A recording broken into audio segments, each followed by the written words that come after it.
The beautiful trap.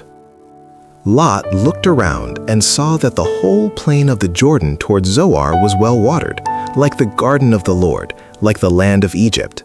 So Lot chose for himself the whole plain of the Jordan and set out toward the east. The two men parted company.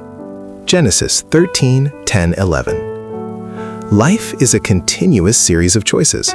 Whether it is a career path, a life partner, or a place to live, we often make decisions just as Lot did, by looking around with our physical eyes. When Lot gazed upon the Jordan Valley, he saw lush, fertile land that promised great prosperity. He chose solely on visual appeal and economic gain, neglecting his spiritual well-being. He failed to realize that this path led straight towards Sodom, a city defined by sin. Sometimes an attractive outward appearance is nothing more than a dangerous trap. We can compare choosing outward grandeur over safety to the tragedy of the Titanic in 1912.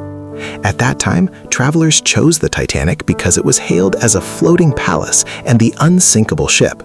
Much like the Jordan Valley that Lot saw, the interior of the Titanic was filled with luxury, swimming pools, and fine dining. It was the epitome of comfort and beauty. People were so enamored by the elegance and prestige that they chose it without hesitation. However, behind that magnificence lay hidden destruction, a lack of sufficient lifeboats, and a fatal disregard for the danger of icebergs. Just as the land Lot chose eventually became a scorched wasteland, the ship so many chose ended up at the bottom of the ocean. While Lot chose the blessing seen by the eye, Abraham chose the path of faith, keeping his eyes on God, and remained secure. Today, your decisions may look beautiful on the surface, but you must pause and reflect. Is this path leading you away from God?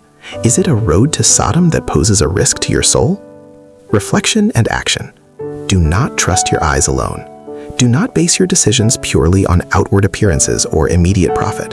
Remember that all that glitters is not gold. Prioritize your spiritual life. Lot only cared about finding the best pastures. When you choose a job or a place to live, ask yourself first, will this environment nourish my soul or cause it to wither? Consult God first. Lot made his choice independently without seeking God. Before you make your next move, ask in prayer, Lord, which path do you want me to take? May the Lord bless you.